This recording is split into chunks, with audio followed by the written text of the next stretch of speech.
Chapter का title था enzymes. हमने बात की थी कि एंजाइम्स सबसे ज़्यादा इम्पॉर्टेंट ग्रुप है प्रोटीन्स का, बायोलॉजिकल कैटलिस्ट हैं, यानी कि केमिकल रिएक्शंस के रेट को इंक्रीज कर सकते हैं, एफिशिएंसी बढ़ा देते हैं रिएक्शंस की। जो रिएक्शंस ये करवाते हैं अमूमन वो रिएक्शंस एंजाइम्स के बगैर भी हो सकते हैं, लेकिन बहुत स्लो होंगे और इतने ज़्यादा स्लो होंगे कि फिर मेटाबॉलिज्म नहीं चल सकेगा और लाइफ पॉसिबल नहीं होगी। तो ये एफिशिएंसी बढ़ाकर रिएक्शंस तेज़ी से करवाते हैं, जिसकी वजह से लाइफ पॉसिबल होती है। अमूमन तमाम रिएक्शंस के लिए बॉडी के अंदर मुख्तलिफ तरह के एंजाइम्स पाए जाते हैं। एक मखसूस रिएक्शन चलाने के लिए मखसूस किस्म का स्पेसिफिक एंजाइम होता है। एंजाइम्स बने हुए हैं अमूमन पॉलीपेप्टाइड चेन के, जो ओवरऑल फोल्ड होकर ग्लोबुलर 3 डायमेंशनल स्ट्रक्चर बना लेती है। एंजाइम्स का एक ख़ास हिस्सा है, इसको हम एक्टिव साइट कहते हैं। एक्टिव साइट वो हिस्सा है, वो इलाका है, पोर्शन है या पॉकेट बनी हुई है जहां पर कैटालिटिक एक्टिविटी होती है, यानी कि जहां सबस्ट्रेट बाइंड करता है और कन्वर्ट होता है। अब ये एक्टिविटी सिर्फ चंद अमीनो एसिड्स की वजह से वहां पर हो रही होती है। बाकी सारे अमीनो एसिड्स जो सैकड़ों में भी हो सकते हैं वो मिलकर उस स्ट्रक्चर को मेंटेन रखते हैं और उन अमीनो एसिड्स को उस खास पोजीशन पे रखते हैं ताकि वो अपना फंक्शन परफॉर्म कर सकें।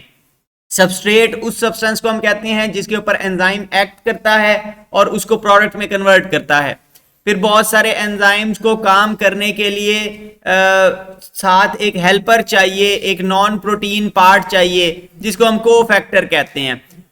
बाज एंजाइम्स बगैर कोफैक्टर के काम कर रहे होते हैं, यानी कि अकेले ही काफ़ी होते हैं, लेकिन बाज एंजाइम्स को अपना असिस्टेंट चाहिए होता है, फिर वो काम करते हैं। बाज दफ़ा वो सबस्ट्रेट को एंजाइम से जोड़ने का काम करते हैं ब्रिज के तौर पे। बाज दफ़ा केमिकल रिएक्शन में कोई हिस्सा प्रोवाइड कर रहे होते हैं, मसलन हाइड्रोजन एटम्स किसी चीज़ पे जोड़ने हैं तो NAD प्रोवाइड करता है, और बाज दफ़ा एनर्जी प्रोवाइड कर रहे होते हैं, मसलन ATP है।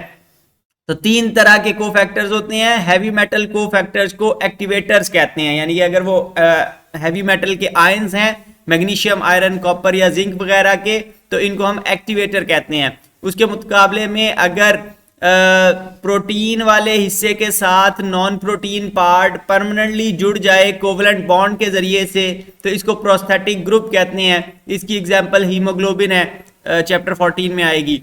इसके मुकाबले में अगर लूजली अटैच्ड हैं, यानी कि थोड़ी देर के लिए जुड़ जाते हैं फिर वापस अलहदा हो जाते हैं, तो इनको को एंजाइम कहते हैं। और एग्जाम्पल्स हैं vitamin, for example NAD, nicotinamide, adenine dinucleotide. फिर एपो एंजाइम, हमारे पास अगर एंजाइम मौजूद है लेकिन उसका कोफैक्टर मौजूद नहीं है, तो इसका मतलब है कि एंजाइम काम नहीं कर सकता। ऐसे एंजाइम को हम कहेंगे एपो एंजाइम। को एंजाइम ऐड कर दें तो होलो एंजाइम बनेगा, मुकम्मल एंजाइम बनेगा जो फिर अपना फंक्शन परफॉर्म कर सकता है। इसको हम कहते हैं कि ये एक्टिवेटेड एंजाइम है। एंजाइम्स बाज दफ़ा बहुत सारे मुख्तलिफ किस्म के एंजाइम साइटोप्लाज्म में डिजॉल्व हैं, मसलन ग्लाइकोलिसिस के एंजाइम साइटोप्लाज्म में बिखरे हुए होते हैं, जैसे ही ग्लूकोज आता है उसको तोड़ना शुरू कर देते हैं। बाज मखसूस ऑर्गेनेलीज के साथ जुड़े हुए होते हैं, वहीं पे बनाए जाते हैं उन ऑर्गेनेलीज पे, और वहीं पे ही अपना फंक्शन परफॉर्म करते हैं। मिसाल के तौर पर फोटोसिंथेसिस के एंजाइम्स क्लोरोप्लास्ट में मौजूद होंगे, रेस्पिरेशन के एंजाइम्स माइटोकॉन्ड्रिया में मौजूद होंगे, और प्रोटीन सिंथेसिस के एंजाइम्स राइबोसोम्स में मौजूद होंगे। एंजाइम्स हमने बात की कि बायोलॉजिकल कैटलिस्ट होते हैं, रेट ऑफ रिएक्शन को बढ़ा देते हैं। सारे के सारे या ज़्यादातर ग्लोबुलर प्रोटीन्स हैं, रेट ऑफ रिएक्शन को बढ़ाते हैं, खुद इस्तेमाल नहीं होते, लेकिन एक्टिवेशन एनर्जी की रिक्वायरमेंट को कम कर देते हैं। जिस रिएक्शन को शुरू करने के लिए बहुत ज़्यादा एनर्जी चाहिए थी, ये थोड़ी सी एनर्जी में ही वो काम कर देते हैं। अमूमन नेचर ऑफ प्रोडक्ट चेंज नहीं होती, यानी कि इनके बगैर भी जो चीज़ बननी थी इनके ज़रिए भी वही चीज़ बनती है, लेकिन इनके बगैर सिर्फ रेट स्लो हो जाना था तो ये रेट को तेज़ कर देते हैं। अमूमन एंजाइम की थोड़ी सी मिकदार काफ़ी होती है, थोड़ी सी मिकदार में होगा तो वो बहुत सारे दफ़ा केमिकल रिएक्शन करवा सकता है। एंजाइम्स का एक्शन अमूमन स्पेसिफिक होता है, यानी कि अपने मखसूस सबस्ट्रेट के साथ जुड़ के उनको मखसूस प्रोडक्ट्स में कन्वर्ट करते हैं। मिलते जुलते रिएक्शंस को चला सकते हैं या मिलते जुलते सबस्ट्रेट्स के साथ जुड़ सकते हैं, लेकिन इररेलेवेंट चीज़ों के साथ अमूमन नहीं जुड़ेंगे, क्योंकि ये ग्लोबुलर प्रोटीन्स है। इस वजह से पीएच, टेम्परेचर और सबस्ट्रेट कंसंट्रेशन वगैरह चेंज करने से इनकी एक्टिविटी पे काफ़ी ज़्यादा असर पड़ता है। बाज़ एंजाइम्स को काम करने के लिए कोफैक्टर्स की ज़रूरत होती है। बाज़ एंजाइम्स डैमेजिंग इफेक्ट्स रखते हैं, मिसाल के तौर पे पेप्सिन है तो वो बहुत ज़्यादा प्रोटीन्स को तोड़ने का काम करता है, तो बहुत ज़्यादा डेंजरस हो सकता है। इस वजह से इनको इनएक्टिव फॉर्म में प्रोड्यूस किया जाता है। मिसाल के तौर पे पेप्सिन को पेप्सिनोजेन के फॉर्म में प्रोड्यूस किया जाता है। अब यहाँ पर आप इलस्ट्रेशन में देख सकते हैं कि जी उसकी एक्टिव साइट को उसी के एक पोर्शन ने फोल्ड होकर ब्लॉक किया हुआ है, तो जो ब्लू वाला पार्ट है उसने एक्टिव साइट को ब्लॉक किया हुआ है, जिसकी वजह से वो चीज़ों को तोड़ने की सलाहियत फिलहाल नहीं रखता, जैसे छुरी के ऊपर आपने कवर चढ़ाया हुआ हो, ठीक है। तो लेकिन जैसे ही ये अपनी मखसूस जगह पर जाता है जहां इसने काम करना है, वहां पर पीएच इसकी जरूरत के मुताबिक है, तो वहां पीएच की वजह से ये एक्टिवेट होता है, इसका वो ब्लॉक वाला पार्ट उतर जाता है और फिर ये अब काम कर सकता है, एक्टिवेट हो जाता है और डाइजेशन शुरू कर देता है। डाइजेशन के फौरन बाद डीएक्टिवेट करके फिर से बॉडी से बाहर निकाला जा सकता है। फिर एंजाइम्स हमने बात की, ग्लोबुलर प्रोटीन्स होती हैं, उनके अंदर मखसूस अमीनो एसिड्स हैं, एक खास सीक्वेंस है अमीनो एसिड्स का, खास तरतीब में जुड़े हुए हैं और उसकी वजह से ओवरऑल एक मखसूस उसकी शेप बनती है 3 डायमेंशनल, और वो अपने एक मखसूस सबस्ट्रेट को बाइंड करती है, उसके साथ जुड़ती है और उसको प्रोडक्ट में कन्वर्ट करती है, और एंजाइम थोड़ी देर बाद फिर रिलीज हो जाता है और वो अपना फंक्शन दोबारा से नए सबस्ट्रेट के साथ जुड़ के परफॉर्म कर सकता है। एंजाइम और सबस्ट्रेट जब आपस में मिलते हैं तो उस वक्त एंजाइम सबस्ट्रेट कॉम्प्लेक्स बनता है। इस दौरान वो सबस्ट्रेट के बॉन्ड्स के ऊपर जोर डाला जा रहा होता है।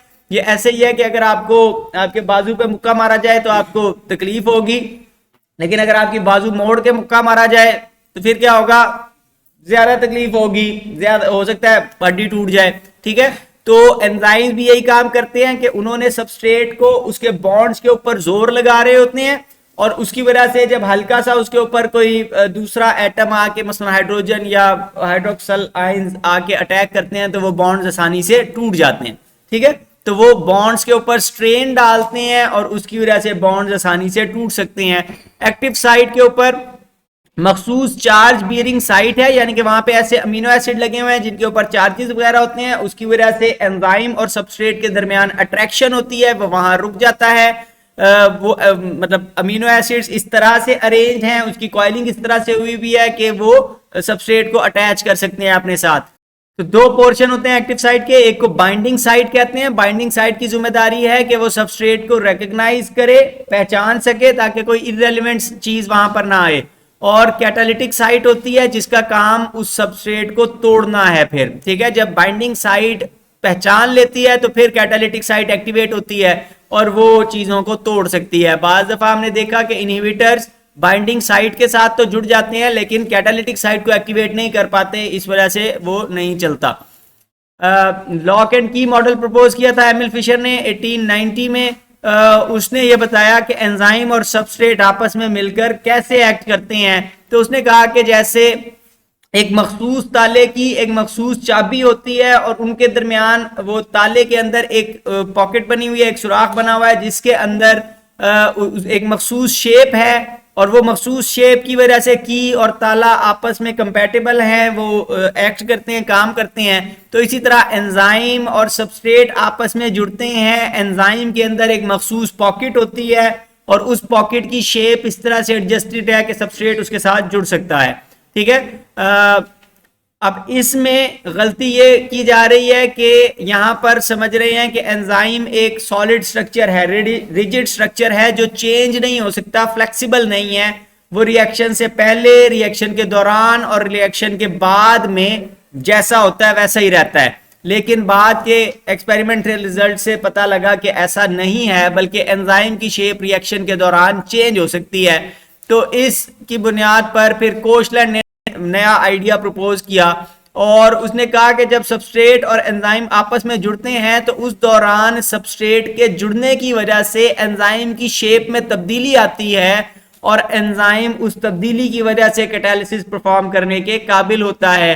अब यहाँ पर सजेशन ये की जा रही है कि एंजाइम की शेप फ्लेक्सिबल है, चेंज हो सकती है और नए डाटा के मुताबिक ये ज्यादा एक्सेप्टेबल बात है।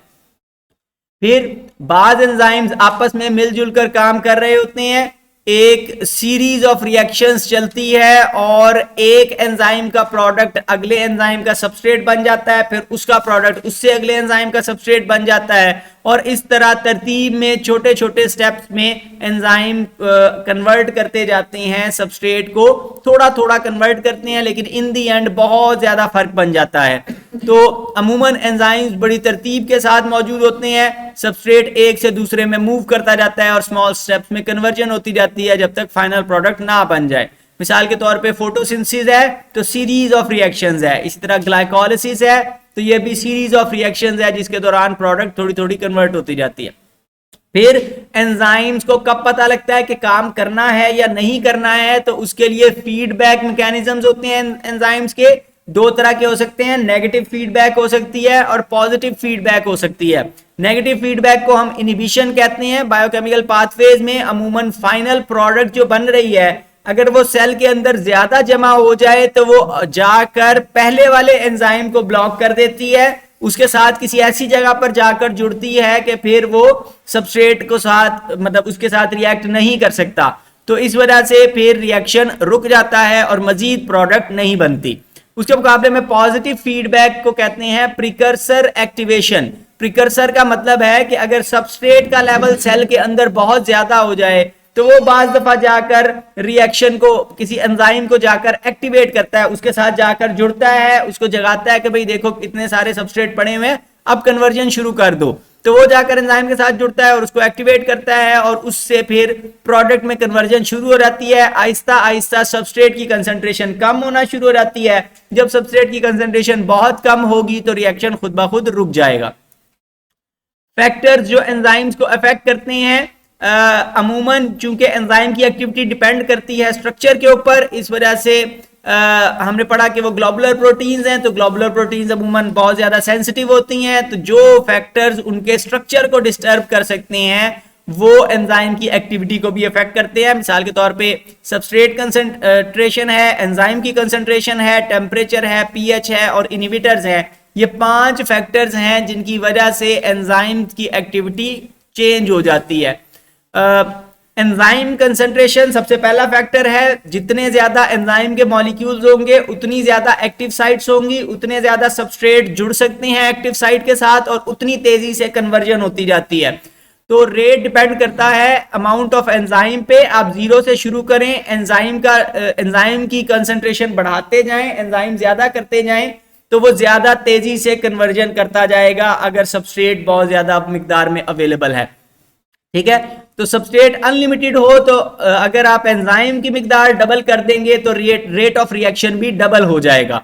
लेकिन बहुत ज्यादा एंजाइम की कंसंट्रेशन कर दें तो फिर एक खास वक्त ऐसा आता है जब मजीद एंजाइम ऐड करने से रेट ऑफ रिएक्शन इंक्रीज नहीं होता। असूली तौर पर सीधा ऊपर की तरफ ग्राफ जाना चाहिए, लेकिन ग्राफ आपको दिखाया हुआ है कि थोड़ी देर बाद स्ट्रेट हो जाता है, ठीक है, फ्लैट हो जाता है। तो इसका मतलब यह है कि अब आप एंजाइम की कंसंट्रेशन बढ़ा भी रहे हैं तो रेट ऑफ रिएक्शन उतना नहीं बढ़ रहा है जितना बढ़ना चाहिए था। वजह क्या है?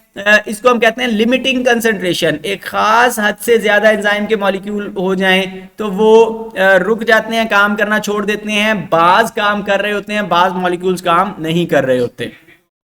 फिर दूसरी चीज इंपॉर्टेंट है सबस्ट्रेट कंसंट्रेशन। अगर सबस्ट्रेट की कंसंट्रेशन लो हो और एंजाइम अबंडेंट अमाउंट में मौजूद है तो जूं आप सबस्ट्रेट बढ़ाते जाएंगे रेट ऑफ रिएक्शन बढ़ता जाएगा। ठीक है, वो एक्टिव साइट्स बहुत सारी अवेलेबल है, 5 सबस्ट्रेट ऐड किए फॉरन कन्वर्ट हो गए, 10 सबस्ट्रेट ऐड किए वो भी फॉरन कन्वर्ट हो गए क्योंकि एक्टिव साइट्स बहुत ज्यादा हैं। लेकिन एक खास हद से ज्यादा जब आप सबस्ट्रेट कंसंट्रेशन करते हैं तो सारी एक्टिव साइट्स ऑक्युपाई हो जाती हैं, तो फिर सबस्ट्रेट कंसंट्रेशन बढ़ाने से रेट ऑफ रिएक्शन नहीं बढ़ता। ठीक है,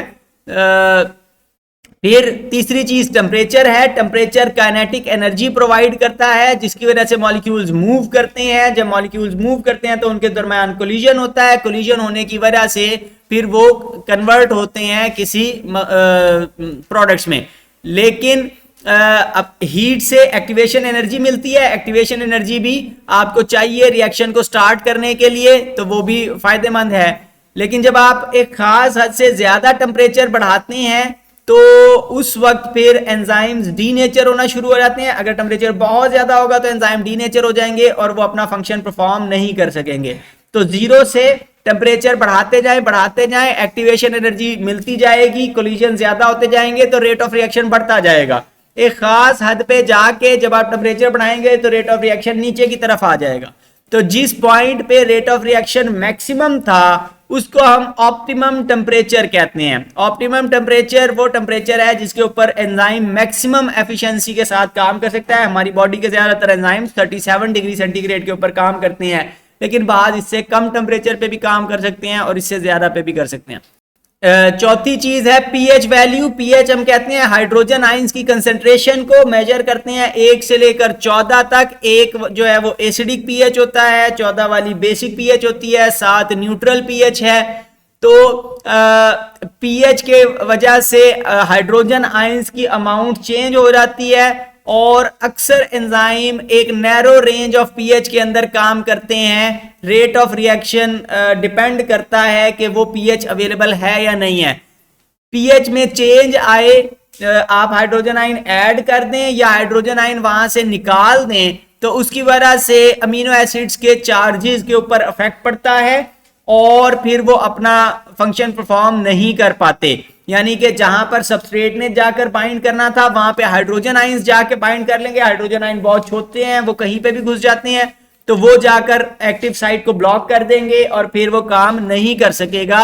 एक्टिविटी या तो स्लो डाउन हो जाएगी या बिल्कुल ब्लॉक हो जाएगी, डिपेंड करता है चेंज कितनी हो रही है। अगर कम पीएच में चेंज की थी तो फिर थोड़ा सा इफेक्ट होगा, लेकिन अगर आपने एक्सट्रीम पीएच चेंज कर ली तो उसकी वजह से एंजाइम के हाइड्रोजन बॉन्ड्स टूटना शुरू कर देंगे, हर जगह पर ही हाइड्रोजन जाकर जुड़ना शुरू कर देगी और उसकी वजह से एंजाइम डीनेचर हो जाएगा, अपना फंक्शन परफॉर्म नहीं कर सकेगा। ये चीज आपने देखी है जब आप दूध के अंदर लीमू का रस या वो सिरका डालते हैं।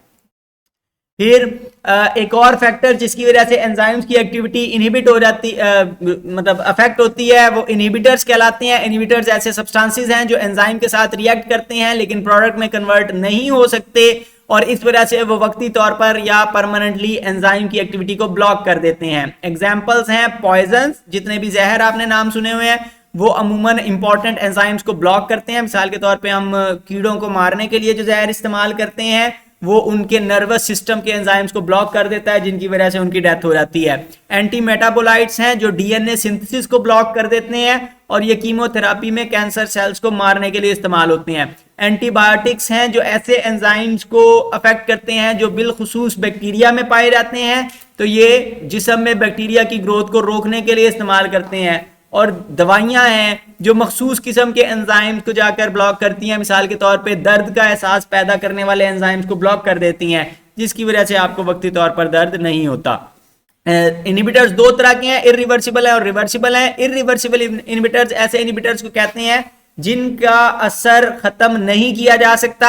ये अमूमन एंजाइम के साथ परमानेंटली जाकर जुड़ जाते हैं, उसको ब्लॉक कर देते हैं या उसके स्ट्रक्चर को डिस्ट्रॉय कर देते हैं जिसकी वजह से रिएक्शन मुकम्मल तौर पर रुक जाता है, काम नहीं हो सकता। उसके मुकाबले में रिवर्सिबल इनहिबिटर्स हैं तो ये वक्ती तौर पर वीक लिंकेज के जरिए से, मसलन हाइड्रोजन बॉन्डिंग के जरिए से जुड़ते हैं एंजाइम के साथ, थोड़ी देर के लिए इंतजार करते हैं कि कन्वर्ट होते हैं या नहीं, अगर नहीं होते तो फिर ये हट जाते हैं, मतलब कि वही काइनेटिक एनर्जी की वजह से अपनी जगह से उठ के चले जाते हैं और फिर वो जनाब रिएक्शन यानी कि वक्ती तौर पर रुक जाता है। डिपेंड करता है कि सबस्ट्रेट की कंसंट्रेशन कितनी है और इनहिबिटर की कंसंट्रेशन कितनी है। अगर सबस्ट्रेट की कंसंट्रेशन ज्यादा कर देंगे तो ज्यादा सबस्ट्रेट एक्टिव साइट पे जाकर जुड़ेगा, चांस है कि सबस्ट्रेट की बारी आ जाए एक्टिव साइट पे बैठने की, इनहिबिटर की कम बारी आएगी। अगर इनहिबिटर की मिकदार बढ़ा देंगे तो ज्यादा देर वो जाकर बैठेगा और फिर रेट स्लो हो जाएगा।